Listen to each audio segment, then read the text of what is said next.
The Roman Empire, or Romania as it's commonly referred to today, is a constitutional monarchy officially led by a figurehead emperor. Romania was for many years led directly by its emperor, with the Senate having very limited powers. But due to reforms throughout the 1900s, mostly inspired by the democracies in the West, the emperor's position slowly became that of a figurehead, whose only real power is his voice and opinions, which many Romans do hold in high regard. But in practice, the nation is led by the elected Senate, an ancient semi-democratic institution which has survived since the days of the Republic. Much like China, Rome is an ancient civilization which has endured throughout the millennia with periods of both decline and imperial dominance over its neighbors. Today, Romania is no longer the one and only hegemon of Europe like it used to be, but it is undisputedly, once again, the most powerful nation in Europe and the Middle East, which can only really be challenged by a coalition of its less powerful rivals. One factor that makes Romania one of the most powerful nations in the world is its massive population.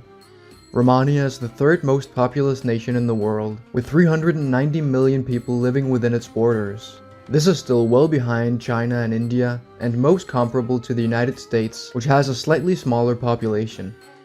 Like the United States, which was in many ways inspired by Roman institutions, Romania is divided into subdivisions which hold quite a bit of power. So let's take a look at these subdivisions, which can be seen here. Due to there being so many provinces, I'll go over the two broad groups of provinces, as well as the more unique ones individually. First, let's look at the Greek provinces. These are the provinces that speak mostly Greek and where most people also identify as Greek Romans. The Greek provinces are home to a wide variety of climates and landscapes, ranging from the Anatolian steppe to temperate Mediterranean Macedonia and the scorching Sahara Desert in Cyrenaica. But the vast majority of people in the Greek provinces live in cities and towns nestled in between hills and mountains along the Mediterranean Sea. The Greek provinces are among the most important in Romania, as they are home to a huge portion of the population and some of the most important cities such as Constantinople. The other major grouping of provinces consists of the Latin provinces. These are of course the provinces where people mainly speak Latin, although provinces such as Dalmatia does have a significant Greek-speaking population as well. The Latin provinces are just as diverse as the Greek ones, with the more northern inland regions in places like Dacia being more similar to the rest of Europe with rolling hills and plenty of forests, while Italia and North Africa is very similar to the more Mediterranean Greek provinces. The Latin provinces are also of key importance in Romania, as they are home to countless important centers and historical cities such as Rome, Ravenna, Carthage, and many more. Italia is of course also where the old Roman Republic got its start. And despite Greek becoming more dominant in Romania, Latin culture and language is still a key part of the Roman identity and nation. Now let's move on to the more unique provinces that don't quite fit into either category. Pannonia is definitely the least Mediterranean province in Romania, and the one most similar to the rest of Europe. It is located right in the flat Pannonian basin and consists for the most part of farmlands.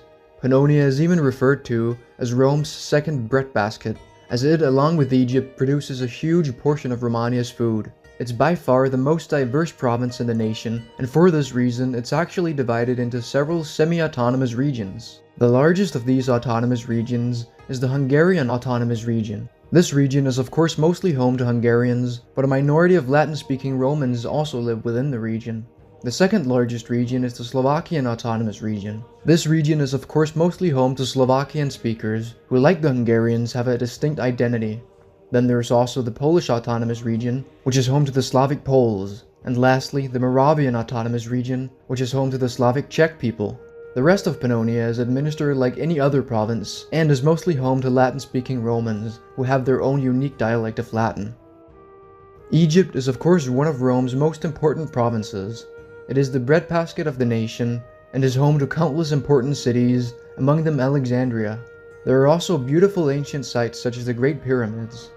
Egypt does mostly speak Greek, but still has its own unique Egyptian culture and identity, which has survived over the centuries.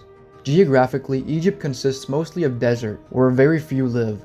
The people of Egypt almost all live along the Nile, and in the Nile River Delta, where agriculture is possible. Armenia is another province with a distinct cultural identity, but unlike Egypt, it has also kept its language.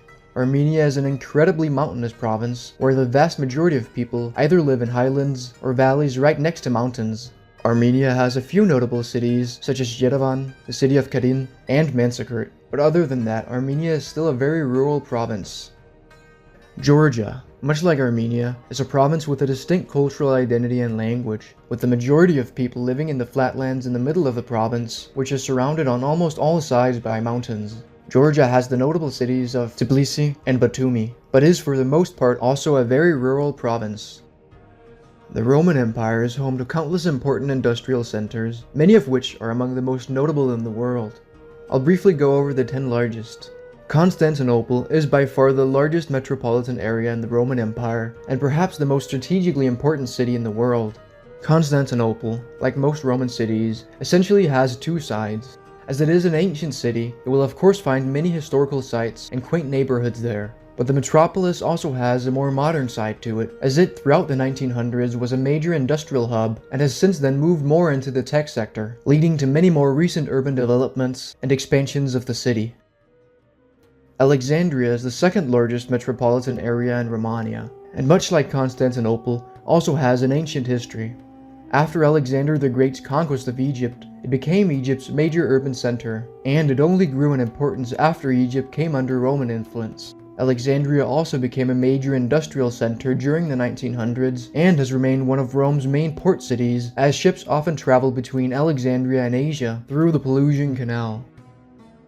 Rome is the third largest metropolitan area in Romania, and is of course historically the most important city in the nation, as it's where Rome as a civilization got its start.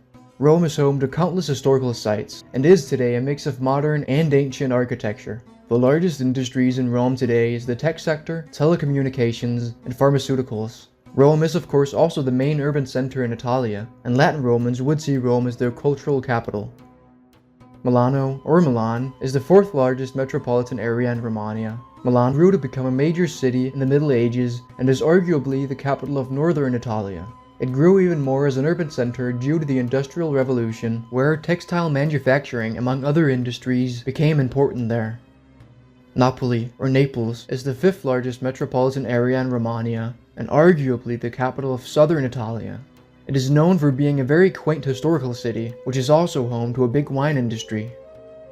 Memphis makes up the sixth largest metropolitan area in the Roman Empire, and the second largest in Egypt. Memphis had always been an important Egyptian city, as it sat in the strategically important position at the entrance to the Nile River Delta. But the city was almost completely abandoned and left mostly in ruins in the 7th century, as Alexandria had grown to become the center of Egypt.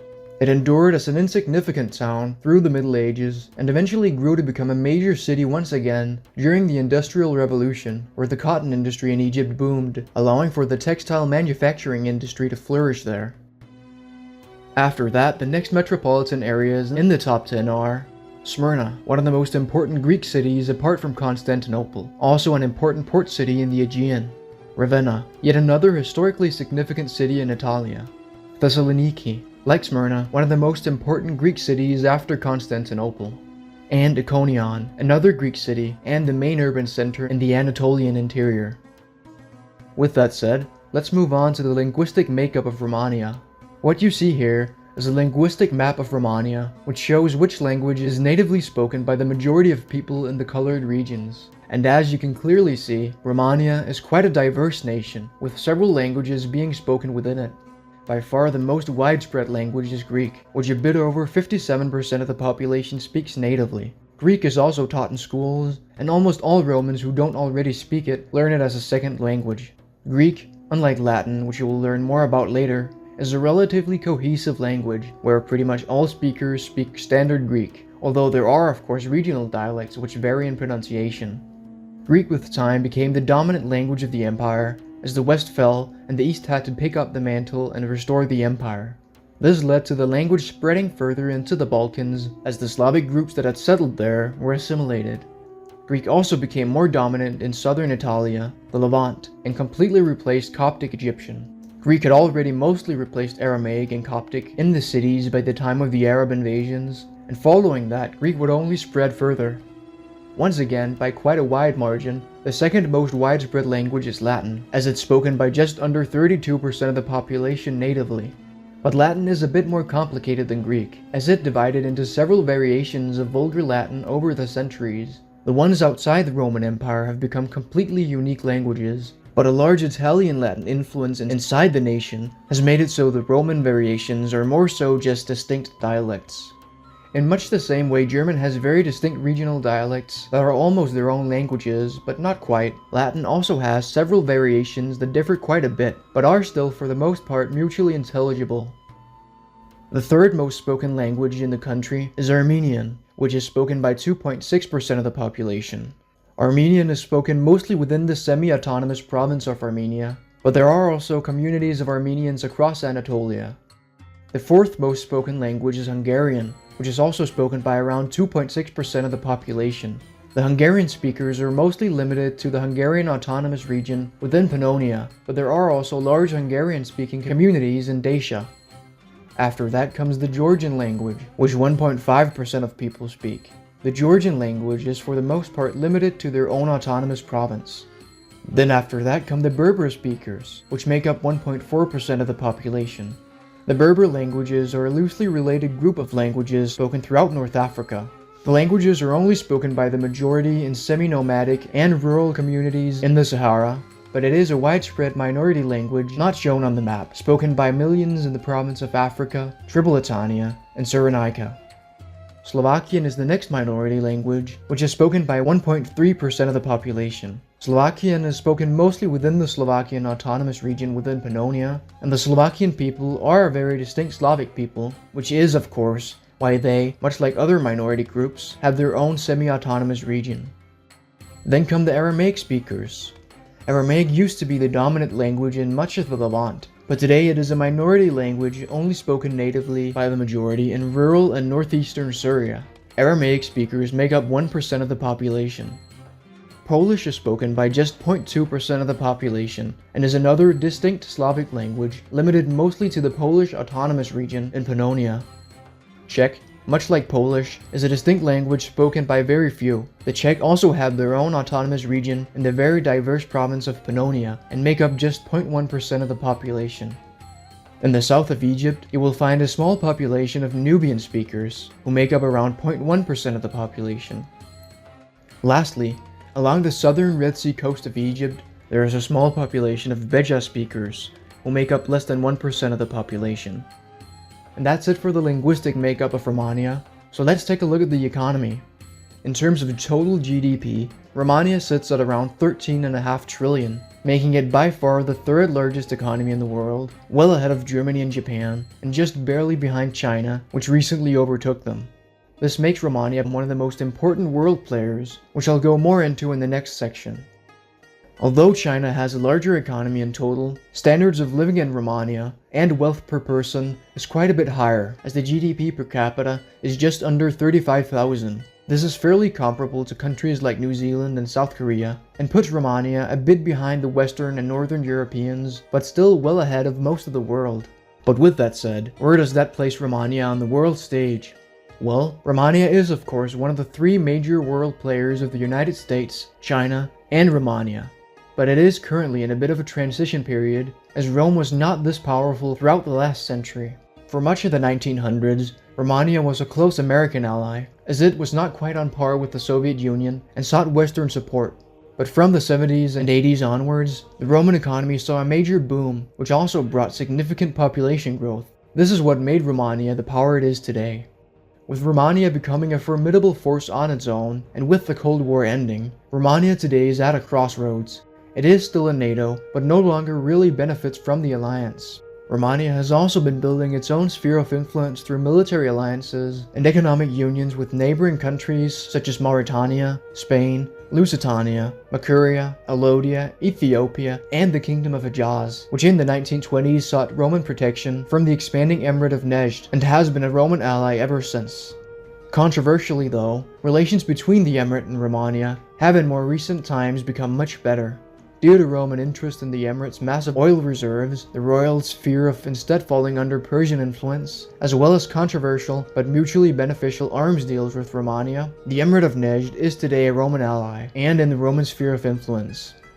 Romania's interest in these regions is not just limited to oil, however. Persia remains Rome's greatest adversary in the region, and both are currently in a bit of a cold war where they compete over influence in the remaining Arab states, all former British colonies. Persia has essentially proclaimed itself as the leader of the Islamic world. Meanwhile, Romania props up Najd and Hejaz as viable alternatives. For the people in the region, the conflict is religious and mostly about the divide between the Sunni and Shia branches of Islam, with Najd and Hejaz being Sunni and Persia being Shia. But in reality, it's more of a political conflict, and simply a continuation of the age-old Roman-Persian rivalry. But that's all for now. Consider becoming a member if you want to support the channel, and don't forget to like the video if you enjoyed it. Also remember to subscribe and hit the bell button if you want to see more content like this in the future. See you in my next video.